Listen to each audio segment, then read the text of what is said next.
Arabic name is Lee, and my Muslim name is Abish Abdullah. So my journey to converting to Islam. میرا پیدائشی نام لی تھا اور اسلام قبول کرنے کے بعد میرا نام آبش عبداللہ ہے۔ میں پیدائشی طور پر کیتھولک عیسائی تھی، جیسا کہ فلپائن میں اکثریت ہی عیسائی مذہب کے ماننے والوں کی ہے۔ میرے اسلام قبول کرنے کی کہانی میں سچ کہوں تو میرا کردار اتنا زیادہ نہیں ہے جتنا کہ اس میں اللہ کے ارادوں کا عمل دخل ہے، اور میں یہی کہوں گی کہ یہ میرے اللہ کی مرضی اور اللہ تعالیٰ کا خاص فضل تھا جس نے مجھے ہدایت دی اور اسلام قبول کرنے کی توفیق دی۔ مجھے اپنی جوانی سے ہی، یوں کہہ لیجئے کہ کالج لائف سے ہی، مختلف مذاہب اور مختلف اعتقاد رکھنے والے لوگوں کے متعلق جاننے کا شوق تھا، اور میں جوانی سے ہی بدھ مت اور دیگر مذاہب کے متعلق معلومات جمع کرنا شروع ہو گئی تھی۔ بس میرے اندر ایک تجسس تھا کہ دیگر مذاہب کے متعلق بھی معلومات حاصل کروں، اور اس طرح یہاں بحرین آنے سے پہلے بھی میں فلپائن میں مختلف مذاہب کو اسٹڈی کرتی رہی ہوں، اور یہاں بحرین میں آ کر مجھے سب سے پہلے جو چیز پسند آئی وہ یہاں بحرین کی عورتوں کا لباس تھا۔ مجھے ان کا عبایا اور حجاب بہت اچھا لگا تھا۔ آپ یوں کہہ لیں کہ یہ میرے لیے لو ایٹ فرسٹ سائٹ کی طرح تھا، اور بحرین میں آنے کے ایک ہفتے کے بعد ہی میں نے اپنے لیے حجاب خریدا، اور یہاں پر ایک مسلم لڑکی نے اسے پہننے میں میری مدد کی، کیونکہ میرے لیے اسے پہننا آسان نہیں تھا، مگر یہ صرف ایک فیشن کے بطور تھا۔ اس وقت مجھے اسلام کی اتنی زیادہ سمجھ نہیں تھی، میں نے اسے صرف بطور فیشن پہنا اور حجاب میں کچھ تصویریں وغیرہ لیں اور بس۔ پھر ہوا یوں کہ یہاں بحرین میں میری دوستی آہستہ آہستہ میری امپلائر سے ہونے لگی، کیونکہ میں یہاں نئی تھی اور ایک وہی تھیں جن کے ساتھ میرا سب سے زیادہ انٹریکشن سارا دن رہتا تھا، اس لیے میں ان سے کافی کلوز ہو گئی تھی۔ وہ بہت اچھی خاتون تھیں، انہوں نے کبھی مجھے اپنا ملازم نہیں سمجھا اور ان کا سلوک مجھ سے بہت اچھا تھا۔ اس طرح آپ کہہ لیجئے کہ اسلام کے متعلق میری پہلی ٹیچر بھی وہی تھیں، اور ان کے اکثر کام ایسے ہوتے تھے جن پر میں سوال کرتی کہ ایسا کیوں ہے، ویسا کیوں ہے۔ وہ مجھے بتاتی کہ یہ حرام ہے، یہ حلال ہے، وغیرہ وغیرہ۔ ایک دن میں نے پوچھا کہ حرام حلال کیا ہوتا ہے، تو انہوں نے مجھے بتایا کہ اسلام میں جو کام کرنے کی اجازت ہے وہ حلال ہے، اور جو کرنے سے روکا گیا ہے وہ حرام ہے۔ اپنی باس کو دیکھ کر میں نے بھی آہستہ آہستہ وہ کام چھوڑ دیے جو حرام تھے، اور جو کام وہ نہیں کرتی تھیں۔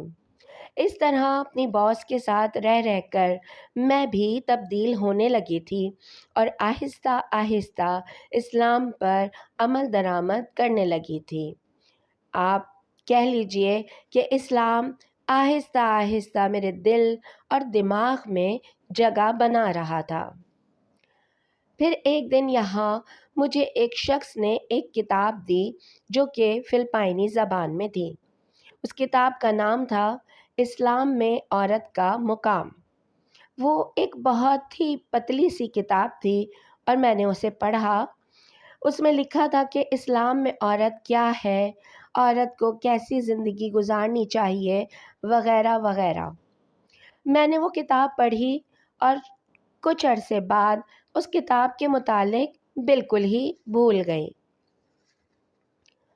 پھر اسی طرح زندگی کے دن گزرتے رہے، اور میں جس روم میں رہ رہی تھی وہاں میری روم میٹ ایک پاکستانی لڑکی تھی۔ اس کی اسٹڈی ٹیبل پر کئی اسلامک بکس رکھی رہتی تھیں، اور میں ویکینڈز پر اکثر ان کتب کا مطالعہ کرتی رہتی تھی، اور ان بکس سے مجھے اسلام کے متعلق کافی معلومات ملی۔ پھر یہاں میری ملاقات ایک اور لڑکی سے ہوئی اور وہ غیر مسلم لڑکیوں کو اسلام کی طرف گائیڈنس کا نیک کام کر رہی تھی۔ اس سے میری ملاقات بھی پاکستانی روم میٹ کی وجہ سے ہوئی۔ ہم نے آپس میں فون نمبرز کا تبادلہ کیا۔ پھر ایک دن جمعے والے دن چھٹی تھی اور میں نے ان کو کال کیا اور میری خوش قسمتی کہ انہوں نے فون ریسیو کر لیا۔ میں نے ان سے کہا کہ میں اسلام کے بارے میں معلومات لینا چاہتی ہوں، کیا آپ مجھے گائیڈ کریں گی؟ انہوں نے کہا شیور، کیوں نہیں۔ آج ہی شام ہم نے ایک سیمینار منعقد کیا ہے، تم بھی آ جاؤ، یہاں ملاقات بھی ہو جائے گی۔ اور اس طرح میرا اسلام کی طرف سفر مکمل ہوا۔ مگر اسلام قبول کرنے سے پہلے میں نے اپنی زندگی کو بہت زیادہ تبدیل کیا اور میں نے ایسے بہت سارے حرام کام چھوڑے جو کہ میں کر رہی تھی۔ میں نے اسلام قبول کرنے سے 1 مہینہ پہلے اپنی زندگی کو مکمل طور پر بدل لیا تھا اور گناہوں والی زندگی چھوڑ دی تھی۔ بس میں نے اپنے آپ کو ایک رات سمجھایا کہ اب بہت ہو گیا۔ جب مجھے یہ بات پتہ چل چکی ہے کہ یہ سب برے کام ہیں تو مجھے اب اس زندگی سے توبہ کر لینی چاہیے، اور پھر 1 مہینے بعد ہی میں نے اسلام قبول کر لیا۔ اسلام قبول کرنے کے بعد میری فیملی کا رد عمل کچھ خاص نہیں تھا، کیونکہ میں اپنی زندگی اپنے طور پر گزار رہی تھی اور ان لوگوں کا میری زندگی میں کچھ خاص عمل دخل نہیں تھا۔ اس لیے سب نے یہی کہا کہ یہ تمہاری زندگی ہے، تم جیسے چاہو گزارو۔ ہاں، البتہ میری کچھ فرینڈس تھیں، انہوں نے یہ سوال ضرور پوچھے کہ تم نے اسلام کیوں قبول کیا اور تمہیں اسلام میں کیا خاص بات نظر آئی، وغیرہ وغیرہ۔ میں نے انہیں یہی کہا کہ یہ سب کچھ میں تمہیں چند گھنٹوں میں نہیں سمجھا سکتی، اس کے لیے بہتر ہے کہ تم خود اسلام کو اسٹڈی کرو۔ ایک عجیب واقعہ یہ ہوا کہ جب میں چھٹیاں گزارنے واپس فلپائن گئی تو میری پرانی سہیلیوں نے ایک دن مجھے فون کر کے کہا کہ ہم نے شام کو ایک پارٹی رکھی ہے، تم پلیز ہمیں جوائن کرو۔ میں نے انہیں کہا کہ میں تو اسلام قبول کر چکی ہوں اور میں نے ایسی پارٹیوں میں شرکت چھوڑ دی ہے جہاں شراب وغیرہ ہو۔ تو انہوں نے کہا کہ اگر تم نہیں آئی تو ہم ناراض ہو جائیں گے۔ خیر، پھر میں نے حامی بھر لی کہ اوکے، میں آؤں گی، مگر میں شراب نہیں پیوں گی اور حجاب پہن کر ہی آؤں گی۔ اگر تمہارے لیے اوکے ہے تو بتاؤ، میں آ جاتی ہوں۔ انہوں نے کہا کہ نہیں، تمہیں ہمارے ساتھ موج مستی کرنی ہے اور ویسا ہی لباس پہن کر آنا ہے جیسا کہ ہم کالج کے زمانے سے پہنتے آئے ہیں۔ تو میں نے صاف انکار کر دیا کہ میں اب بدل گئی ہوں اور اگر تم مجھے اسی بدلی ہوئی حالت میں ایکسیپٹ کرو تو ٹھیک، ورنہ میں تو حجاب نہیں چھوڑوں گی۔ اور پھر میری ان دوستوں سے دوستی ختم ہو گئی۔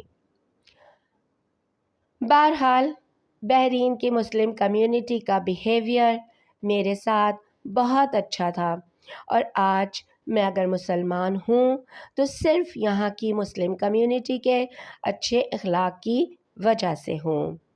الحمدللہ۔